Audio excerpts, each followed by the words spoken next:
Tomorrow, the governor's Correctional Rehabilitation Task Force, which aims to determine the best path forward for expanding services, will meet for a second time. Grant Green has more from one DOC official on why the task force's work is so important to changing the way inmates are viewed in life after prison.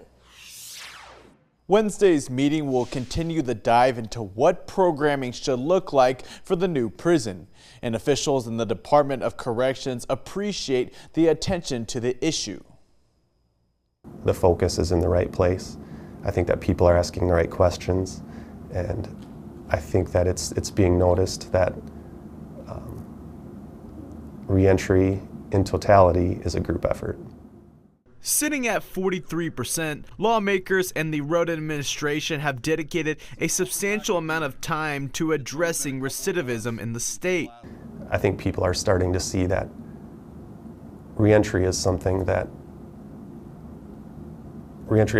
our department needs help with in terms of collaboration and relationships, because we only control part of the equation when it comes to reentry.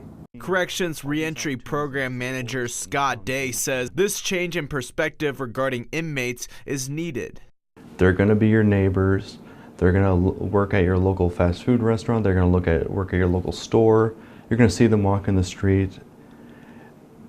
We just need to see as a culture that these aren't bad people, right? These are just people that need an opportunity to show they can succeed. The Prison Reset Task Force, which previously focused on the structure of the new prison, ensured that programming space increased from what is currently available, even when the location changed from Lincoln County to Sioux Falls. There's not a day that goes by that I don't constantly think about, like, what could we do more?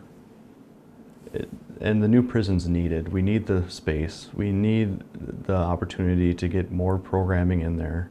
Day says the investment into programming space is not a matter of being soft on crime, but rather smart on public safety. In Sioux Falls, Grant Green, Dakota News Now.